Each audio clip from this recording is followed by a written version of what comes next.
Yes, now everybody, it is race week once again. Kyle, it's Sanya. We haven't raced since 2019 in Sanya. Are you excited? Now, I know you said last video that you said Sanya is quite a decent layout. So, are you as pumped as I am for this weekend? Yes, I am so looking forward to Sanya. It's only ever ran once in the Formula E Championship, and I'm so glad it's returned. And I think it's one of those places in China that's going to look completely different. It's going to have built massively. It's a holiday resort location. That's what it seems to be from the last time we raced there, so I imagine it's going to look amazing. I'm so glad it's back. I think the circuit, this is the layout, it's quite interesting. It's sort of goes out the paddock, up the road, down the dual carriageway, and then they turn around and come back. It's an interesting layout.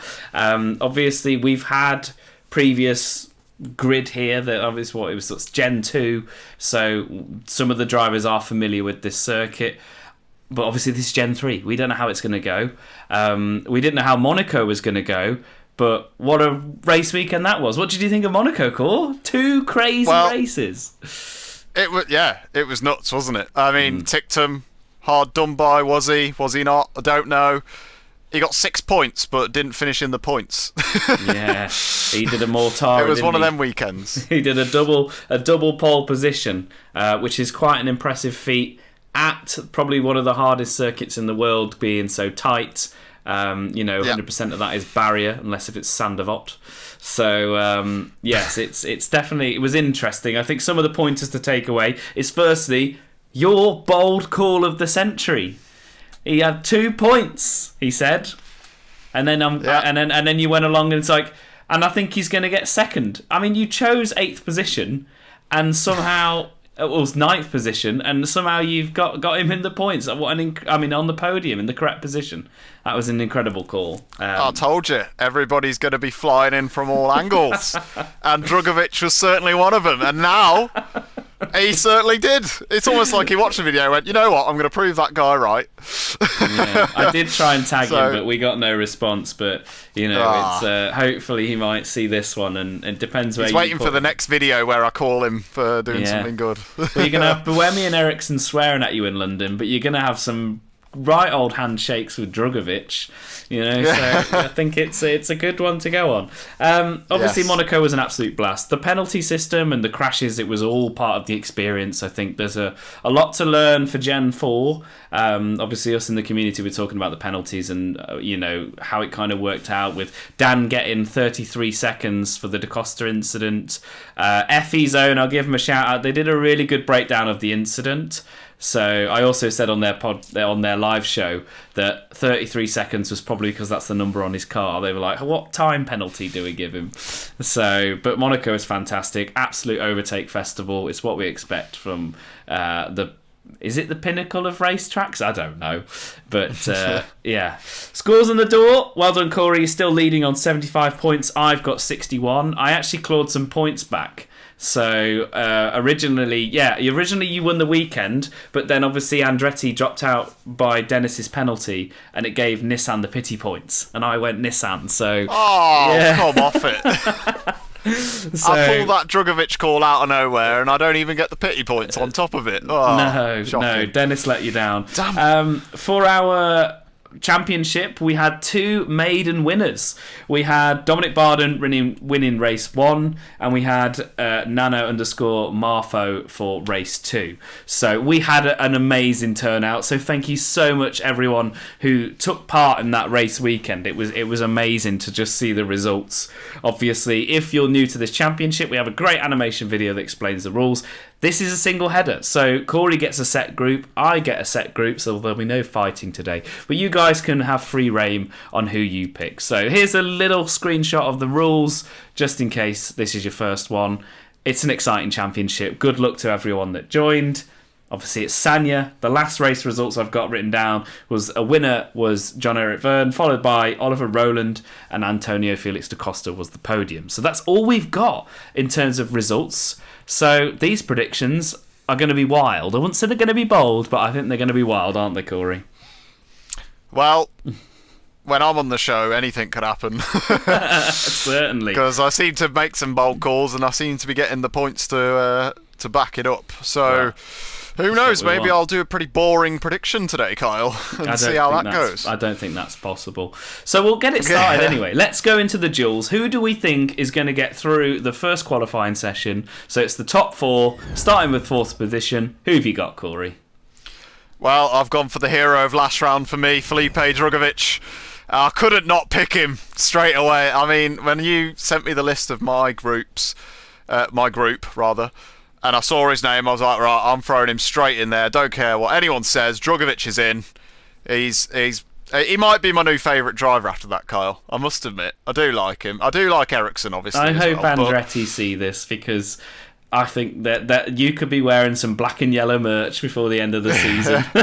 There's a lot of teams fighting over what merch I'm going to be wearing, because there's a DS Penske shirt, that could still happen. Well, yeah. And who knows? You never know. But at the moment, I think the pendulum has swung a little bit towards Felipe Drugovich after that. But and what a performance! Yeah, I looked at your list and I did think that's someone I would have put into the duels. I didn't have the opportunity. I may as well say these are the groups. I didn't put the graphic up, but these are the groups that me and Corey currently have to play with. So for my 4th, I've gone for the last race winner in Sanya, John-Eric Verne. I think, come on then, let's do it again. Let's see if you've got the performance. So, and I feel like Jev's had a rough season. Like, he's a good driver, but I feel like he's just not had the greatest of results. So I've gone for John-Eric Verne for 4th position into the duels. Who's your 3rd, Cor? On the same subject of had a bit of a rough year, I've put someone who's had a bit of a rough year in P3. I've gone for Taylor Barnard in the DS Penske. He seems to have done better in qualifying, I feel, than races this year. So I feel like I don't think it's something that's just going to change for the click of a finger. So I want to include him because he's got to be somewhere. He's not the typical driver where you'd see at the back all the time, constantly, or out of the points constantly. So, I mean, I know I'm only talking about the dual selections, but I think it's safe to put him in there based on his qualifying performance over his race pace. So I've gone for Taylor Barnard in P3. And I do think it's a good call. I think, most points in this championship, as in our little prediction championship, is won in the groups. Like, these are where the most powerful ones are.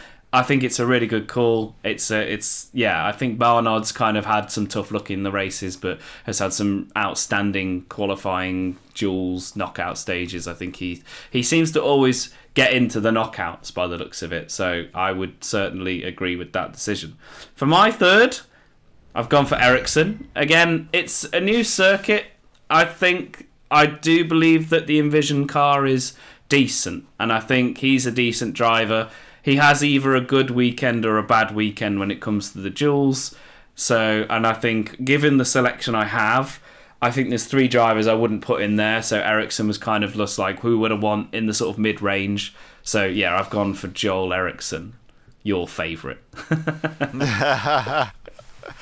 Ericsson's a solid shout, Kyle. I think he's proven himself very well so far this season, and I'm excited to see what else he can do. Anyway, moving on. For my 2nd in the duels, or 2nd to go through, is Pepe Marti.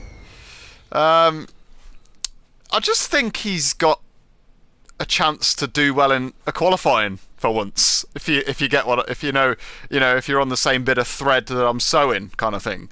Like, I think he doesn't quite do it in qualifying. I don't know if that, I could be wrong, but just from like my memory, I don't ever really see Marty up there, but I could be wrong.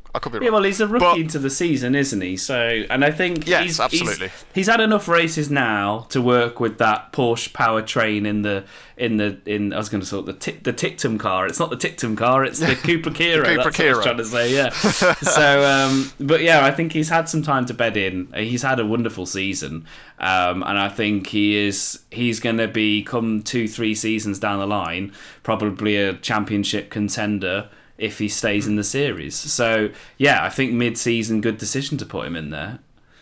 Yeah, And he did very well in Monaco in the race last time. I think it was race 1, wasn't it? Did he get on the podium because of Tictum's hoodoo? But yes. I think Marty's got a point to prove in qualifying. I mean, I know it's you only get 3 points for a pole, and that's it in qualifying. But I think Marty's going to want to. It's a decent amount of points, though. Not every series gets a pole position points, and I think it's a really nice. I mean, it's well deserved with the format we run with the knockout stages. I like to think of it as the World Cup of racing. It's such a cool experience, and I think it has a nice flow when you watch it. But this isn't a video about qualifying. We could do one, but we'll stick with it. So that's my P2, Kyle. Who have you gone for in your group selection? Well, I've gone for who has really turned his season around. I've gone for Oliver Rowland, the beast from Barnsley, because he was good here. I think this was his debut year when he joined. It might have been his debut race. It was something to do with Oliver Rowland and debuts, and maybe this is another good track for him. He was superb in Monaco, really has turned his championship around in one weekend, and I think he's going to be, he's locked in now. And as I've been saying through the whole of this channel, this journey we've been on, Oliver Rowland had a great start to season 11, and that's what won him the championship. I think it's the opposite this time. He's going for a good end. He's going to show us in London. He's going to be back on that maybe top step. There's that opportunity that he's still in the fight, and what a championship we've had. And I think he's going to show us again this weekend. He's going to start off the Chinese stint with, "I'm coming for you, Evans." That's what I feel like he's going to do. So you're dropping some spoilers to your London E-Prix predictions, are you? To be honest, don't ask me, because every video I've ever done, I've changed who I think's going to win. But welcome to Formula E. You can't predict it. It's Degrassi could he still win? I don't think it's theoretically possible, but you never know. He might get some bonus for leaving. So then, for my first, I've gone pretty boring, to be honest. I've gone Edo Mortara. It's about time I did something boring in these videos, Kyle, and I think Edo Mortara is just a stupidly boring bet to place. I don't really have much else to say. I just think he just... Say again, sorry. I said I don't think he'd agree with that. Edo Mortara's had quite an exciting season, but yeah. Well, yes, no, but I mean, like, in terms of, how I like to shake it up and, whip out the crystal ball and throw a Drugovic in there. Yeah. When he's only got 2 points. You know what? I put the crystal ball away, and it's time to get real. You know what I mean? So I've put Mortara in first. Well, I don't think it's a bad shout. For my first, I've gone for Antonio Felix da Costa, because I'm backing my boy. Shock. But I just think this is a good race for Dak to just show that he's quick. I'm not sure if there's going to be much of the cars being competitive, although it's quite a long straight. So are we going to see which cars are slightly better? But I don't know. I just think it's going to come down to a bit of skill. So I'm going Dak. That's basically it. I also think out of the list that I've realised I had Verlaine in the whole time and I didn't put him in. But do you know what? He's had a stinker, and he come to think of it. Yes, only I saw earlier he's only scored points in one of the last 4 races. So it's interesting, isn't it? But I also think he scores best outside the points, doesn't he? Because he's had quite a few 13th starts. I think he's had some races where, I thought you meant he scored well outside the points. It's like, well, you don't get any points. Yeah, him and Oliver Rowland are a lot better outside the points, which is crazy. So now it's over to me for pole position. I have gone for Mr. Pole Position. You've called him Mr. Boring. I've gone for Edo Mortara, because I think generally that Mahindra is still the best car on the grid, and I think he's just been unfortunate. So I'm going purely on what I remember from testing, and my guts told me that car's been quick. He's been consistently second, third, ninth. He's been all over the shop, but he still is third in the championship. And I would say he's had a good season thus far. And had Evans not been such a powerhouse in Monaco, we probably would see him either second or first. But he's third at the moment, so I'm going for Edo Mortara.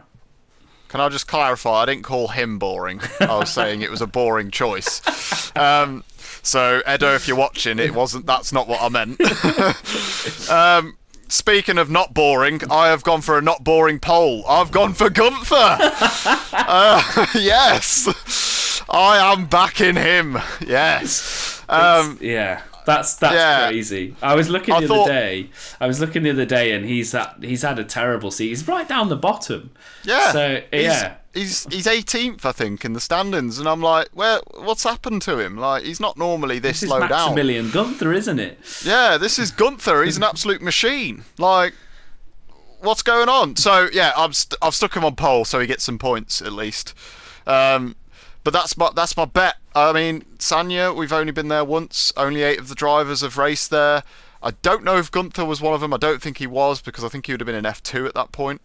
I could be wrong, but I've slapped him on pole just for vibes, really. Yeah. I just thought, you know what, we'll chuck him in there. The one thing I like about Maximilian Gunther is he is the wild card of Formula E. Like, he's had so many strange results and strange pole positions and things like that. I think, he's if Sanya's going to give us the absolute blockbuster to rival Monaco, it needs a Maximilian Gunther on pole, doesn't it? So just something for us to talk about and go, what the I just want to see it happen. Yeah, that's what we want, isn't it? Yeah, I just want to see it happen, so I've chucked him on. I'm excited to hear who you've got for your Energised and Depleted then, because if Maximilian is where you're starting, who is your Energised driver, Corey? So I'm flipping the coin back to boring. I've gone Pascal Wehrlein, Kyle. Only because he hasn't been great recently, and I just think even a points finish could be classed as an Energised performance based off his recent results. I mean, he got 0 points in Monaco. So you can't really get much worse than a double header with 0 points. So, I mean, I know you're only supposed to base it off the race they're in and not previous results, but I feel like the motivational factor of it might come into play. You know, I had a shocker last time, let's do better this time, kind of thing. And that's kind of the motto I'm going off. So I thought I would chuck Wehrlein in my Energised for the Sanya E-Prix. Now, are you on the same wavelength, Kyle? What have you gone for? No, I am not on the same wavelength, and I've gone for Drugovich, because I was very impressed with his performance around Monaco. I think the Andretti car wasn't bad across that weekend, and I just think, you know what, now they're getting into this part of the season. You mentioned to me earlier, not on the podcast, but you mentioned to me, everyone's scored now, so the pressure's off. Everyone scored. They're not trying to prove anything. They're just going to be giving us the results, or giving themselves the results they want. And I think Drugovich might be the bit of the dark horse of the season, and he's going to be probably the best of the rookies. So my second choice was Pepe Marti, but I was weighing up who I thought was going to do it better, and I just think for this weekend, I think Drugovich is going to... It's going to be close between the two of them, but I've had to pick one, and Drugovich is that driver for me. So, and what a great thing to talk about. We always have different drivers in the Energised and Depleted, and it's nice to sing the praises of some that we want to do well. Yeah, I think these two drivers... I did my research. I have looked for a beer in China, and apparently the most popular one is snow beer. So Wehrlein and Drugovich are going to be having some snow beers this weekend. If they do well, yes. Yeah, if they do well. Well, I'll tell you who's not going to be having the snow beer, and I think this is just going to be the tone for the rest of the season for this poor old laddie, Dan Ticktum. He is my depleted driver, and I just think, I don't know, I just don't feel like this is Dan's year, and I just feel like he's going to feel the pressure of Pepe Marti now, because Marti's performing, and I think coming Gen 4, it'll be interesting to see if actually we see Dan in the Kiro seat, which is what generally people were talking about in the FE Zone Discord chat, about the disciplinary he'd been given from Cooper Kiro after Monaco, which is interesting. Not on the same page, but also had a bit of a rough season, but not really his fault. My depleted is Zane Maloney. I think if you're driving a Lola Yamaha in Formula E, you're having a rough season before you even put your foot on the pedal. You know what I mean? But I think I don't think I ever put him as depleted, because, I mean, anything above P14 is a win really for them. They're definitely the back marker team, so to speak. I mean, they're 19th and 20th in the championship. I just think he's going to be nowhere, if I'm completely honest, and I don't wish it upon him. Like I say, I mean to say that every single week. I don't wish it upon him. I just don't think he's going to be anywhere, and I think, you know, especially with points last race in Monaco as well, I just don't see it. I just think he's just going to be at the rear of the field. Probably not to what's the word? What am I trying to say, Kyle? His standards, I suppose. I get what you mean with the low. Or his ability.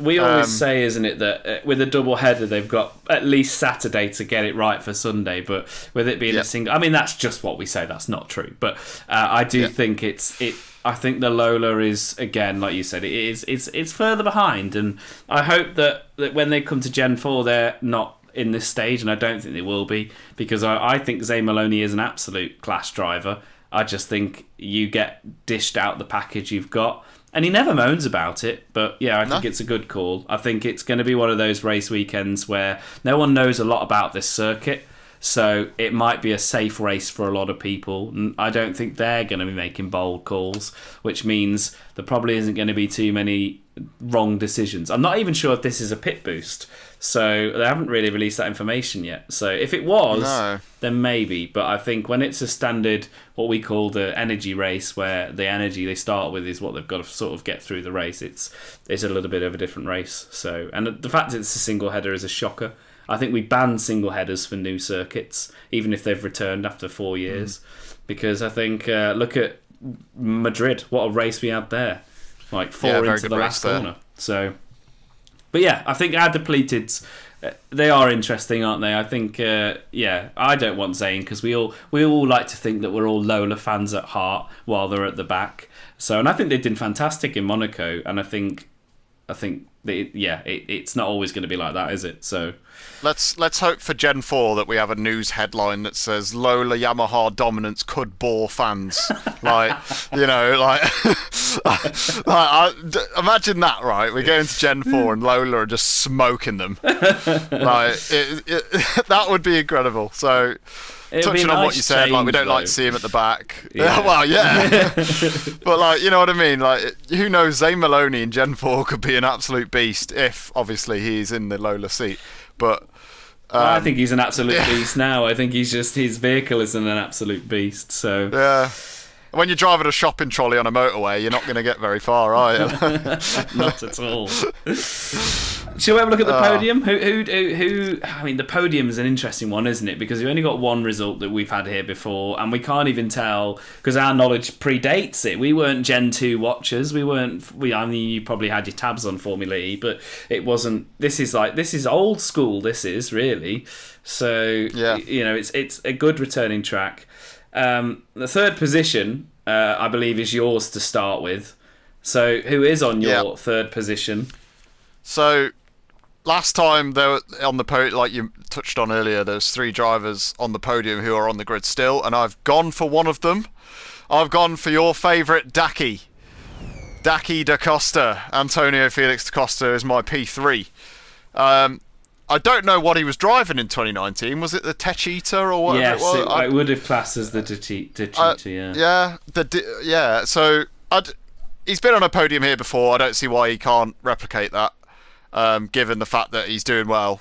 He did well last race with the podium in Monaco as well. So I just thought it's a pretty standard guess, really.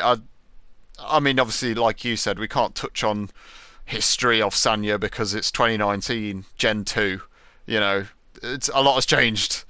Like we've had a global pandemic since then, so like we can't base anything off the previous race. But I think just experience of the track and the fact that he's been in form recently, I'd say it's a pretty good going. Well, we were challenged. I mean, obviously, people know I'm a Da Costa fan. I think he's great. Obviously, love Jaguar. And obviously, I put him as driver of the day for the second race, and somebody went, "Oh, that's biased." And I was like, "Well, who else would you put? The guy came from 17th." Well, yeah. Okay, I'll rest my case. For my third position, I'm stuck. Right, I'm stuck because I've got 2 drivers Oh, and I don't know which way to go. I'm gonna go for my bold decision. I'm gonna go for Nico Muller because he has had an absolutely brilliant season. I really doubted him. Same with Ericsson, I doubted him, and these two have really shown that no, get me the machinery and I'll perform. And Nico Muller's done fab for Porsche. He's done way better than I thought he was. So I want to back him. I want to rate him. I want to show him that I can believe that this guy is going to score some points and come back into the top 4 of the championship. So Nico Muller is my third position. I believe he's eclipsed his points tallies, like his best points tally already in Formula E season, like in a Formula E season. So he's already done it, and we're halfway through. We're just over halfway. I believe he'll keep that Porsche seat come Gen 4. Obviously, there's rumours of a second Porsche team, or it's out there. Everyone talks about it, and I think that he won't get demoted to that. He won't get moved over. They'll keep him because he's a really good driver, and I think he's been a fantastic teammate to Pascal Wehrlein. So, well, what about the Ferrari Formula E team that you mentioned in your other video? Yeah, that's true. Well, yeah, that is that was an interesting concept, and we hope to do more what ifs. I've been trying to go second in the podium. Every time I do it, you sorry, Kyle. So second on the podium, I did have somebody, but I don't know if I can do that with our rules. I've forgotten what our rules actually are. So I'm going to go for Antonio Felix da Costa. Again, similar to you, I think that he's going to be consistently quick here. I think he wants to catch Mitch up in the championship. That might be a done deal, but I think he's going to score some points. So I've gone for Antonio Felix da Costa. Who have you got for second? So Kyle, for my P2, I have gone for Nick Cassidy. And yeah, well, indeed. The reason is, we used to call him Consistent Cassidy, and he's consistently not been there recently. So I think it's time for him. You know, he's reached the trough of his Formula E season now. I think he's going to get back to his peak, and I've slapped him in P2. I think he's just going to be. It's going to be one of them where he starts 16th and he's going to finish second. I think it's got Nick Cassidy written all over it, Kyle. So I've slapped him in. I don't know why I keep saying slapping him like it's vicious, but I've placed him gently into P2. Yeah, I can completely agree. I think it's a great. I think I feel the same. I've got a lot of love for all the drivers. So when we mention someone not doing so well, of course we want them to do well. It's nice to see just some everyone just everywhere in the table. So second, that's a good second. I want to know who your first is then. Who have you put into first position? So I had a very good guess last week, Kyle. Someone finishing in P2 in Monaco, as we've touched on, only slightly touched on, and promoted in this video. Well, I've gone for his teammate. I have gone Dennis. Yes, it's an Andretti. Dennis. It's a bold That's call, it. Isn't it? Really. I mean, he was unfortunate. I was unfortunate actually with my Andretti call last week being ruled out because of a penalty, post-race penalty.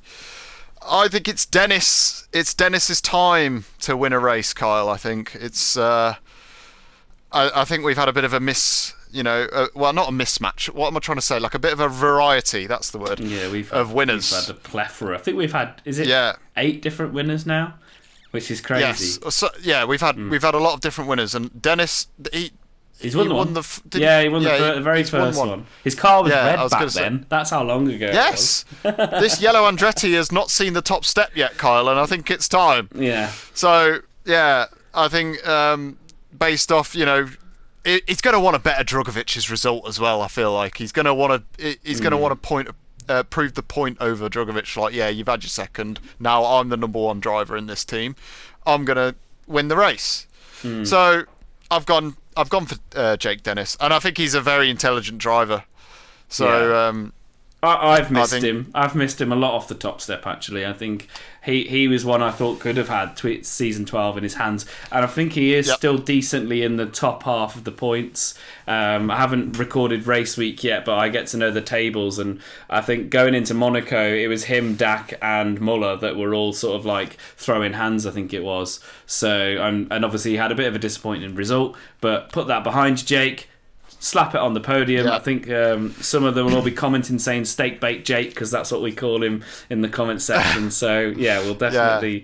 Sanya looks like a track where you described it very well earlier. You go around the corner, you're on the dual carriageway, and then you turn around. And I reckon Jake Dennis is the type of person to forget something when he's on the way to work. So he's going to do that turn around on the dual carriageway and go grab his bag or his laptop or whatever. So I think it would suit him. Oh, I'll tell you what's funny. I was going to make the exact same joke, like you going to work. And it was just funny because I was like, wow, that we can tell we're related. Yeah. Great minds think alike. That's brilliant. It would definitely be me, by the way. Yeah. That would be turning around.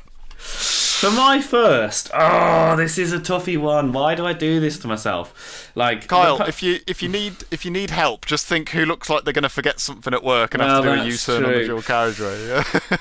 Okay, yeah. With that line. That said, I'm gonna back someone I really want to win a race this season, which means my second backup choice is out because they've already done it. So I am going for Edoardo Mortara, because again, same with the pole position. I just think generally it's a new circuit. Generally, that car looks the best. Look at Nick De Vries in Monaco and how Mortara's been doing across the season. So I want to manifest this. I want this to be a Mahindra win. So I'm going for Mortara because he's a sound bloke, isn't he? And apparently he's one of the nicer ones in the paddock. So if you rang him up and said, I forgot my laptop, he's the sort of person that will turn around and go get it for you. So so that's what I'm going on. I did have Oliver Rowland. I think he's going to be quite dominant. But when you said who's the sort of person, I was like, well, as much as I think Rowland's nice, he's not probably as nice as Mortara. I love how we've got this storyline going on. But you know what? That's what we love about this prediction championship. Yeah. Now you know the rules. Loser of the championship out of me and Corey get to pick the winning team first. I've had it for about 5 rounds on the trot, and I still have that. So pity it's points. It's the Kyle for me. pity points round. So who do I think is going to win? I think as this championship is showing us where it is in the teams, I'm going to go for Jaguar TCS Racing. I think Evans is absolutely smashing it at the moment, and I think Da Costa's they're not great teammates on track, but I think they're great for scoring points for TCS Racing. Yeah. So I feel there's a pure strong connection to that being this winning race weekend. So I think that's enough said, really, isn't it? So yeah. So over to you. Who's your winning team, Cor? Yeah. So I feel like whenever you go first in pity points round, which is every round, I don't get to pick Jaguar TCS Racing. And I was actually going to pick them today because I don't think I have picked them yet. But obviously I can't. So I'm just going to throw in Citroën. Wow. Okay. I think Citroën are going to be my pity points team. Not that I need the pity points. But yeah, I've gone Citroën. I think Jean-Eric Vergne he needs a strong weekend, and I didn't want to put him on the podium because I know did he win the Sanya E-Prix last time in 2019? Possibly, but I think he's due a strong weekend, Vergne. But I didn't want to place him on the podium because I've done that twice already and it's not worked. Too much pressure. Yeah. Vergne. We just want you to maybe get you'll get points, Vergne. Yeah, so maybe you'll get a 4th or a 5th. You know, so. I'm just going to back Citroën this week. I feel like I don't really ever pick them. On the podium for you, Vergne in 4th would technically win the points. That's how it works, isn't it? So yeah, it's a good call. I think Taylor from Circuit Breakers randomly chose Citroën once, and they did win it. So maybe that's how Citroën works. You sort of get your crystal ball back out, Cor, and go Citroën, and it just happens. Yeah, I mean, the safe bet was obviously based off my predictions was Andretti, but I picked them last week, and I didn't want to pick them 2 weeks in a row, even though I am very much a big fan of Drugovich after that, and I've got Dennis to win. I mean, I should have picked Andretti, but I've gone for Citroën. Sometimes you just have to go with your gut, and if your gut's saying Citroën, there's obviously a reason. Obviously, Jev and Cassidy probably will outscore Dennis and Drugovich, so I think that there's a good opportunity. So, But yeah, what a weird one. So I'm really looking forward to Sanya. I'm just going to mention now the race is around 8 p.m. UK time. It's an early start because obviously this is in China, so we're probably not going to even get to watch qualifying. I'll try and wake up, but it's a hard one to do when it's really early. So obviously, I think you meant 8 a.m, not 8 p.m. Yeah, that's correct. Well done, Corey. Yeah, I just thought I'd throw that one in there just in case you're setting your alarms after your dinner, after your lasagna and your pizza for Sanya, and you've realised it was 12 hours ago. Yeah, cracking the snowball open at the wrong time. Yeah, exactly. But yeah, snow beers. 8 a.m. is the start time for the race, I believe, UK time. FE do a great thing on the website where it will tell you your time zone, so go check that out. That is going to be similar for Shanghai. That's going to be actually not similar for Tokyo, I don't think, because it's a night race. So, but obviously they are on the same side of the world, so get those times checked. And then obviously after that call, crikey, it's weird to think that we've only got 4 rounds to go, including this Sanya, until we, finish the season. But obviously then we've got GMT time, London. So it'll be good. But let's not rush the season to London, because already this season hasn't finished, folding the championship up and over again with the leader. We have been absolutely blessed with a Drivers' Championship. The Constructors, I think, is not sewn up, but it's where I was expecting it to go. I did think Porsche would be a bit closer this time round, but obviously Monaco is their curse. So, but yeah, have you got any hot takes for Sanya, or are you just excited to watch? I'm just excited to watch, to be honest, Kyle. I don't think I've got anything to add, to be honest. No. Obviously, yeah, it was good to see Drugovic on the podium for the first time last time out, and Marty on the podium as well. It was really refreshing, wasn't it? It was one of those things that we, not only is it an iconic circuit in the world, in the world of racing, but to have, a fair bunch of rookies in Formula E on the podium. The podiums were just lush, I would say, for last race. It was just a great weekend, and hopefully that continues on. And if this is your first Formula E weekend, I do think you're going to enjoy it. It's a good, it's an early start, but it's a good time to get in and see what this season has to bring. If you want to watch the previous race, you can watch them all on Formula E's website. It's the Gen 2 era. SB10 would say it's the GOAT era. The cars did look a lot. They look faster than the Gen 3, but a different time and place of Formula E tech. And I really hope that they keep this track, because I just rate it. I don't know why. I just feel like if I was to pick a race to go to, it would be Sanya. Obviously, we couldn't do it this year financially, but maybe next year. With London disappearing off the calendar, we don't know where the English race is going to be. There's rumours it's Brands Hatch, but I'm not sure if I'm fussed to go to that. I think I'd rather spend my money going to Monaco for one, because why not? It's Monaco, Gen 4, and then also, obviously, Sanya would be a cool one, because we can watch the race. And as I've been saying through the whole of this YouTube channel, I want to go on the slides in the background, the water slides. But yeah, you just want an E-Prix in Tenerife or something, then? That would be fantastic, wouldn't it? Pass back round Siam Park and along that. Yeah. It'd be the same layout, because they'd have to turn around the dual carriageway like they do in Sanya. So, but yeah, I think I'm really looking forward to this weekend. It's just a race that I think is. I hope it does justice like it did the first race they had there. Yeah.